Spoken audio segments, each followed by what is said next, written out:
Bienvenidos. En este video mostraremos cómo se inicia la instalación de red en nuestro laboratorio escolar. Empezaremos adecuándolo como un cuarto de equipo, es decir, un espacio de uso específico para equipo de telecomunicaciones, tal como central telefónica o equipo de cómputo. Es importante no confundirlo con un cuarto de telecomunicaciones, ya que son diferentes por la naturaleza, costo, tamaño y o complejidad del equipo que contienen.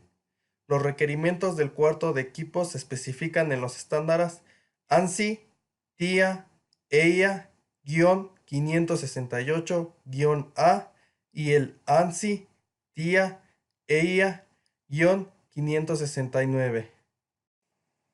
Como esta área está planeada a usarse como laboratorio de cómputo, también se necesitará de nuestra área de trabajo, que es el lugar donde se ubica un equipo o dispositivos que se utilizarán para conectarse a la red. Antes de comenzar la instalación, es necesario conocer algunos términos de cableado estructurado, como por ejemplo, cableado vertical o backbone. Este sistema de cableado proporciona interconexiones entre cuartos de entrada y servicios del edificio, cuartos de equipos y cuartos de telecomunicaciones. El backbone de datos se puede implementar con cables UTP o con fibra óptica. En caso de decidir utilizar UTP, el mismo será de categoría 5E, 6 o 6A y se dispondrá un número de cables desde cada gabinete al gabinete seleccionado como centro de estrella. Cableado horizontal. El cableado horizontal se compone de dos elementos básicos: rutas y espacios verticales. Las rutas y espacios horizontales son utilizados para distribuir y soportar cable horizontal y conectar hardware entre la salida del área de trabajo y el cuarto de telecomunicaciones. Estas rutas y espacios son los contenedores del cableado horizontal. El cableado horizontal incluye las salidas, cajas, placas, conectores de telecomunicaciones en el área de trabajo, cables y conectores de transición instalados entre las salidas del área de trabajo y el cuarto de telecomunicaciones, paneles o patch paneles y cables de empalme utilizados para configurar las conexiones de cableado horizontal en el cuarto de telecomunicaciones. También es importante considerar las facilidades de entrada, que dependen de lo siguiente: el tipo de entrada que se utilizará, la ruta para la instalación, la arquitectura de la edificación y la estética. Al momento de hacer una instalación de red, es conveniente usar un cuarto de administración, que es un espacio cerrado de un edificio utilizado para el uso exclusivo de cableado de telecomunicaciones y sistemas auxiliares, bastidores, concentradores, aire acondicionado propio. Sin embargo, nosotros no lo usaremos como tal debido a que estará junto a nuestra área de trabajo. Es necesario conocer nuestras herramientas de trabajo, por lo que debemos saber las RU en los racks o unidades de rack, que es una unidad de medida usada para describir la altura del equipamiento preparado para ser montado en un rack de 19 o 23 pulgadas de ancho.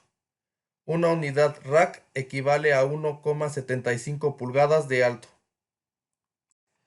Lo primero que hicimos fue hacer un cable de consola o rollover, que es un tipo de cable de módem nulo que se usa a menudo para conectar un terminal de computadora al puerto de la consola del enrutador y así configurarlo.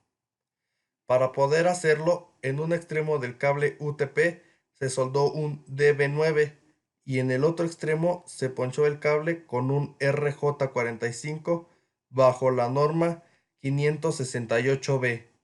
Posteriormente conectamos el DB9 a una PC y el RJ45 a un switch y comenzamos a configurarlo usando un programa llamado PUT.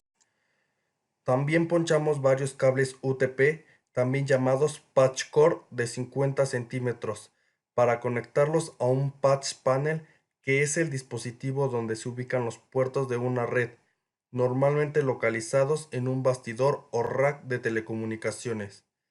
Todas las líneas de entrada y salida de los equipos tendrán su conexión a uno de estos paneles. También sirve como organizador de las conexiones de la red para que los elementos relacionados de la red de área local y los equipos de conectividad puedan ser fácilmente incorporados al sistema, y además los puertos de conexión de los equipos activos de la red, como switch, router, etc., no tengan daños por el constante trabajo de retirar e introducir los conectores en sus puertos. Dependiendo del número de puertos del patch panel, puede tener diferentes RU de altura. Por ejemplo, para uno de 16 puertos se tiene una altura de 1 RU. Para uno de 24 puertos se tiene una altura de 1 RU. Para uno de 32 puertos, una altura de 2 o 3 RU. Y para uno de 48 puertos, uno de 2 o 3 RU. Una vez conectado un extremo de los cables en el patch panel, los pasamos por un ordenador horizontal, que puede ser de 1 RU o 2 RU, que sirve para mejorar la organización de los patch cords, evitando su deterioro, así como para darle un poco de estética para finalmente conectar el otro extremo a un switch. Vale la pena mencionar que no se usó un organizador vertical, ya que estos se usan para el ruteo de cables en forma vertical. Aún hace falta conectar cada uno de los PC del área de trabajo a la parte trasera del patch panel, para lo cual se tuvo que calcular la distancia que hay respectivamente entre estos, dejando una holgura de 3 metros en caso de ser necesario manipularlo posteriormente. Una vez calculados los cables, se ponchan y se etiquetan o marcan a una distancia de 30 centímetros de cada uno de los extremos para ubicar a qué cable corresponde cada PC. Es importante mencionar que al momento de realizar el ponchado del cable es necesario conocer qué norma se usará en cada uno de los extremos del cable. El cable directo de red sirve para conectar dispositivos desiguales, como un computador con un hub o switch. En este caso, ambos extremos del cable deben de tener la misma distribución. No existe diferencia alguna en la conectividad entre la distribución 568B y la distribución 568A, siempre y cuando en ambos extremos se use la misma. En caso contrario, que se conecten dispositivos iguales, estamos hablando de un cable cruzado, es decir, en un extremo se usará la distribución 568A y en el otro extremo la 568B. En este caso solo se ponchará un extremo del cable, dado que el otro se deberá impactar en el patch panel. Después se estiran todos los cables y se les va colocando cada 30 centímetros velcro para mantenerlos juntos y firmes. Finalmente colocamos los cables respectivamente en sus PC y los dirigimos hacia el patch panel para ser impactados. Es importante considerar una pérdida de retorno porque esta es la potencia que pierde en un punto de su trayectoria debido a la reflexión de una parte de la potencia original. Esto se define como la relación en decibelios entre la potencia directa y la potencia reflejada en un punto determinado del mismo.